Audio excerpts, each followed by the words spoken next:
There are very few people I know who are working just because they really love their jobs. And if that's you, great. That's awesome. Congrats. But most of us, it's the paycheck, right? So to set yourself up for as much wealth as possible in 2025, a few things is making sure your money is also going into the right places.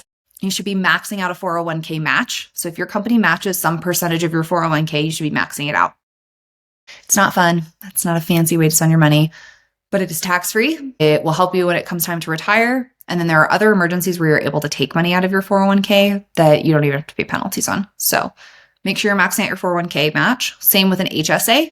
Make sure you're matching out an HSA match. HSAs are great.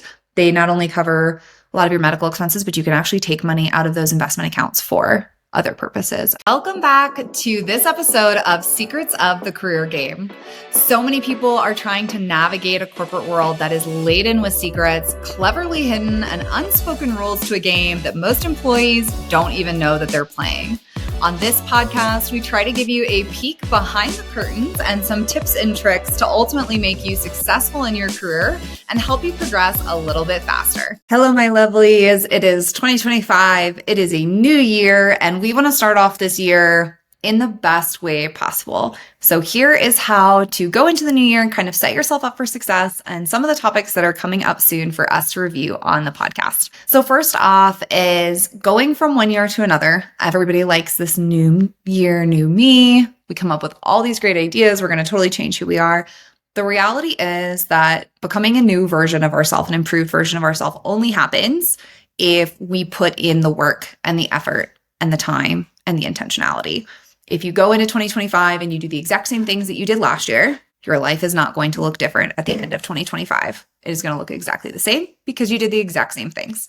So when we think of setting ourselves up for success when it comes to a new year, then there are a few different areas that I like to focus on. And I'm just going to chat about what I like to do because it's my podcast and I can. But I focus on really my health, my wealth, my social, and then my spirituality and my faith. And so when it comes to setting yourself up for 2025, first is that you need to assess yourself and really decide, are you willing to do things differently in 2025?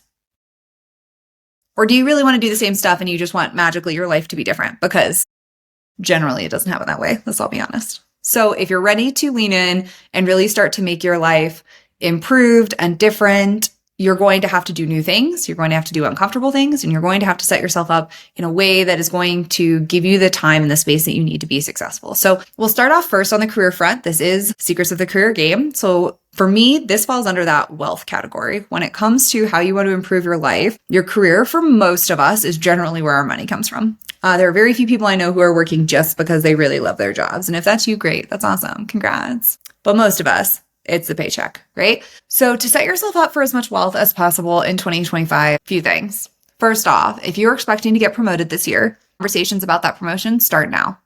Hey, I want to get promoted at the end of the year. What do you need to see from me between now and then? Do my goals align with getting to that next level of seniority? How am I comparing to the company competencies?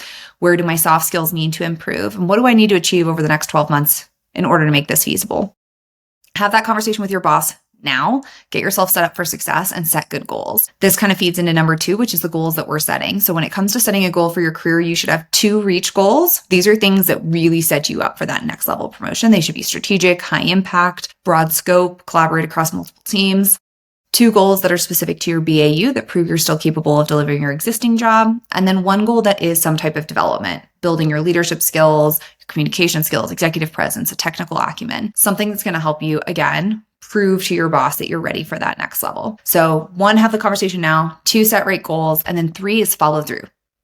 Okay. You should be networking, meeting with your network every quarter. If you're not doing that, do it now. If you get to the end of the year and you don't get promoted and you didn't spend any of your time networking, getting your team ready, you're not going to get there, right? So make sure you have a clear direction for what you're going to do. Set yourself up at the start of the year. The mistake I see a lot of people make is they want a promotion at the end of the year, but they think, I'll just do a great job on my job right now. And at the end of the year, my boss will reward me.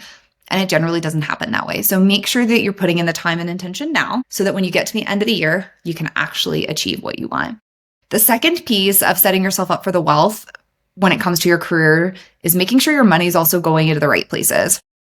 You should be maxing out a 401k match. So if your company matches some percentage of your 401k, you should be maxing it out. It's not fun. It's not a fancy way to spend your money, but it is tax-free. It will help you when it comes time to retire. And then there are other emergencies where you're able to take money out of your 401k that you don't even have to pay penalties on. So make sure you're maxing out your 401k match. Same with an HSA. Make sure you're matching out an HSA match. HSAs are great.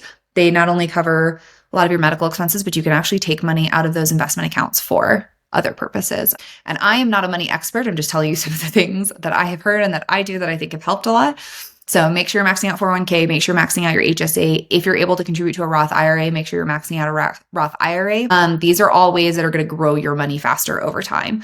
And then separately, something that works for me is in my paycheck, some percentage of my paycheck goes into a savings account that I just never see unless I open it up. It's at a totally different bank than all my other banking. It's just a flat amount that goes in there so that in case of emergencies, I have a place to pull from.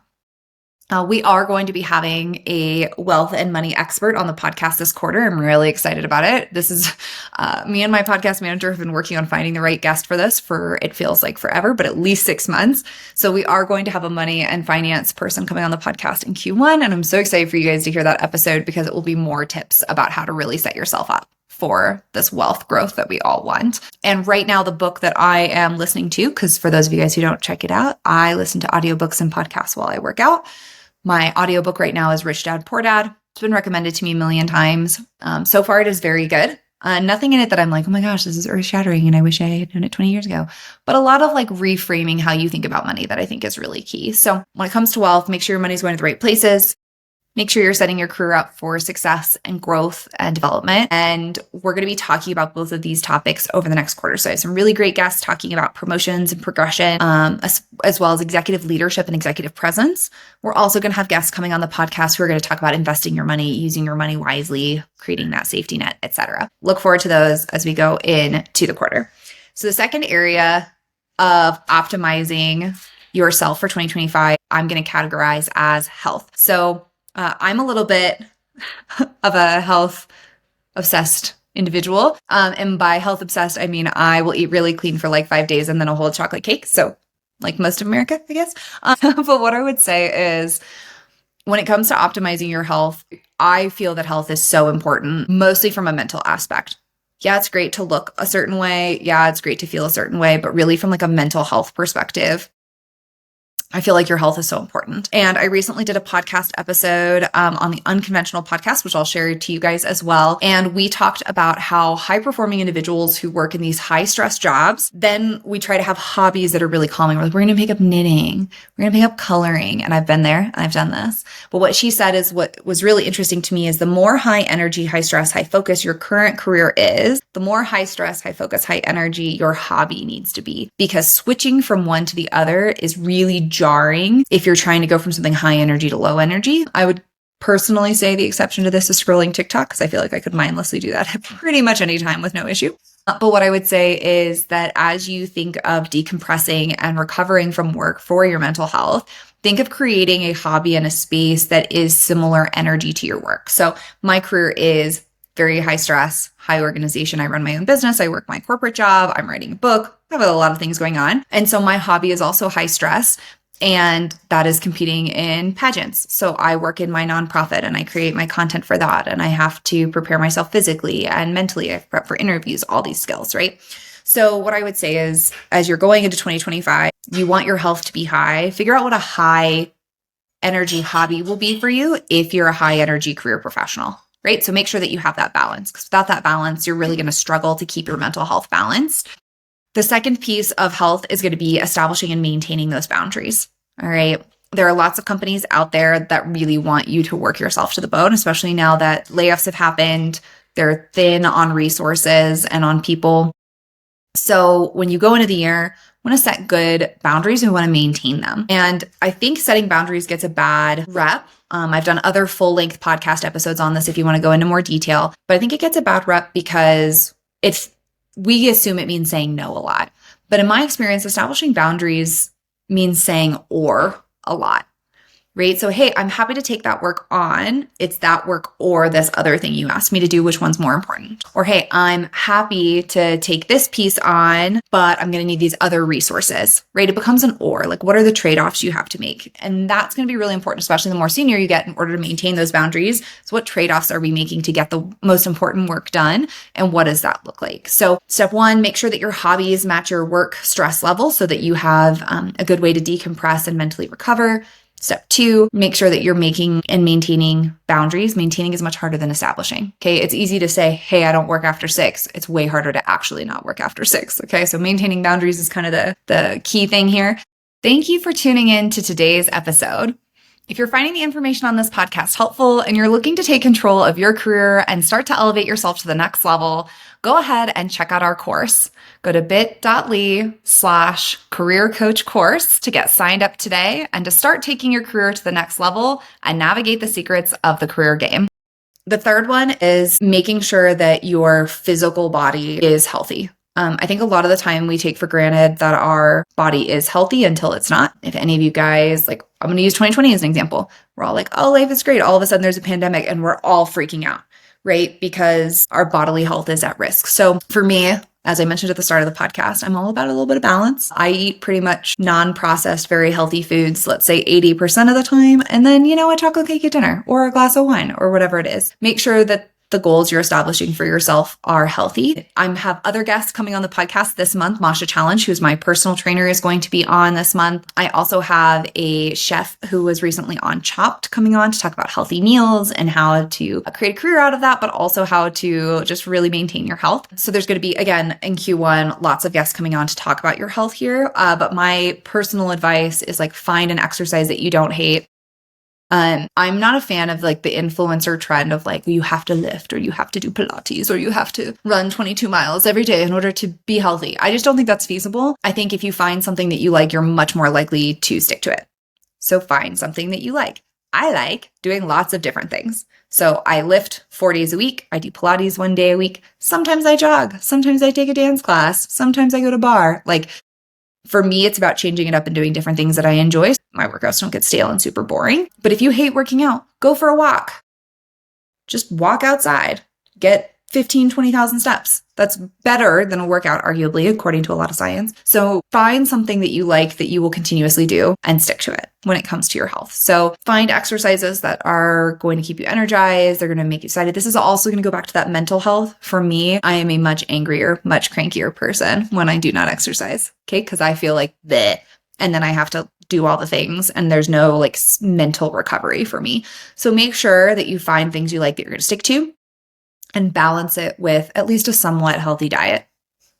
Okay, I'm not here to rag on your eating habits. I am here to tell you that cereal is the worst food on the planet, and there's a lot of science to back that up, so feel free to check my logic here. Did I have cereal yesterday? Also, yes. But I do think it's the worst food on the planet. But make sure that you're getting enough protein. Protein's a really hot topic now that most people should be getting at least 100 grams of protein in a day. I know that can be really hard. There are days where I crush it and I'm at 150, and then there are days where my protein intake is not where it needs to be. So focus on protein, focus on eating whole foods, fruits, veggies, fiber, and then take it slowly. But like I said at the start of the episode, if you are not willing to make changes in how you are showing up, your 2025 is going to look exactly like your 2024. And maybe your 2024 was great. Maybe it was killer. Awesome. Then just keep doing those same things. But if you are looking to change and kind of step into a new space, be willing to make some changes. So for health, it is hobbies, making sure that there's similar energy level. It is boundaries and maintaining them. And then it is the health of your physical body and how that's going to help you maintain the health of your mental space as well. So we have covered wealth. We have covered health. We're going to talk about social. Lives are busy. Work is busy. If you're listening to this and you are a parent and working a corporate job and trying to make sure that laundry is not 10 feet tall in the air every day, I get it. There are a lot of demands on our time, but we were meant to be together in community.